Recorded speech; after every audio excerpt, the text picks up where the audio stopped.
Bayrou a dégainé le 49.3, bim, c'est passé en force. J'ai l'honneur d'engager, en vertu de l'article 49 alinéa 3 de la Constitution, la responsabilité du gouvernement. Pas de débat, pas de discussion, c'est officiel, le budget 2025 est acté. Alors chaque année, on nous sort des mesures soi-disant pour rééquilibrer les finances. Et comme toujours, derrière quelques annonces présentées comme des bonnes nouvelles, on trouve des aberrations monumentales. Et devinez qui trinque à chaque fois. Tout simplement ceux qui se bougent les fesses. Et au passage, si vous voulez nous soutenir et ne pas louper nos prochains contenus, analyses, interviews ou reportages, c'est très simple, il suffit de vous abonner et ça nous aide beaucoup. Prenons un exemple concret de ce que je considère comme l'aberration suprême de cette loi de finances 2025, le LMNP.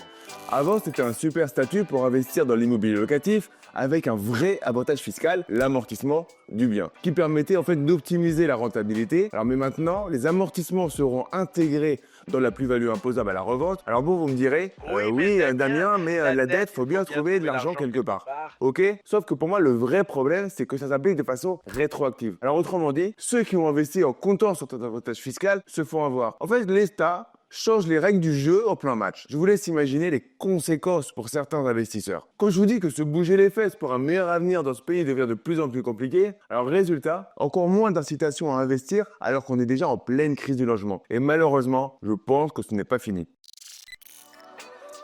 On continue avec les bonnes surprises. Allez, nouvelle taxe sur les hauts revenus. La CDHR, contribution différentielle sur les hauts revenus, débarque. En clair, un impôt minimum de 20% sur les plus gros revenus. Alors même si ce revenu était déjà taxé par la fameuse contribution exceptionnelle mise en place par le tandem Sarkozy-Fillon en 2011. Alors une bonne nouvelle, indexation du barème d'imposition, 600 000 ménages échappent à l'impôt cette année grâce à l'indexation sur l'inflation. Une belle annonce. Sauf que ça ne compense en rien la pression fiscale sur les hauts revenus. Au total, 27 milliards d'euros d'impôts en plus. Et au final, qui s'en sort vraiment? Le salarié en mode serviteur qui ne crée rien. Donc pas d'immobilier, pas de placement financier, pas de crypto-monnaie.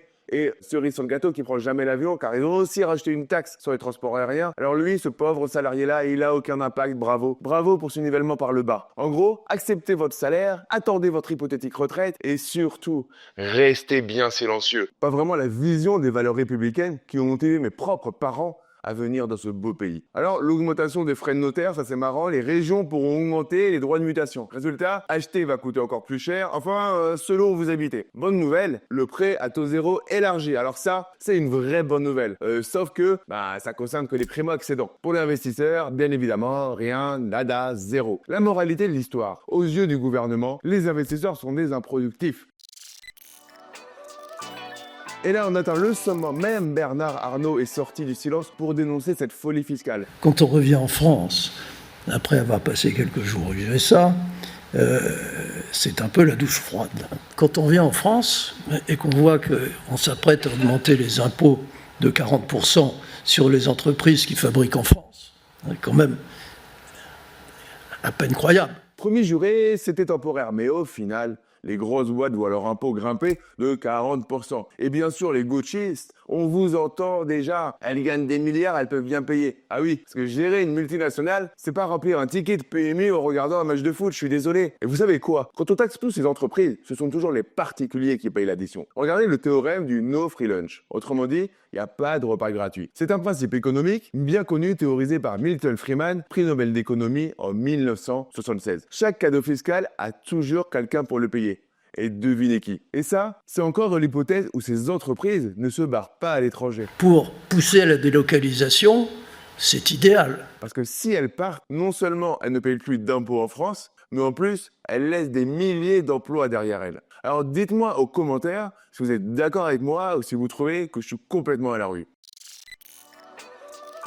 Alors comment ne pas se faire avoir? Honnêtement, pour moi, vraiment, il n'y a qu'une seule solution, devenir entrepreneur et bâtir votre propre sécurité financière grâce à l'investissement. Alors on pourrait parler d'expatriation, mais soyons honnêtes, fuir ou subir, c'est vraiment ça, les seules options qui nous restent. La vraie solution, c'est d'avoir votre propre source de revenus.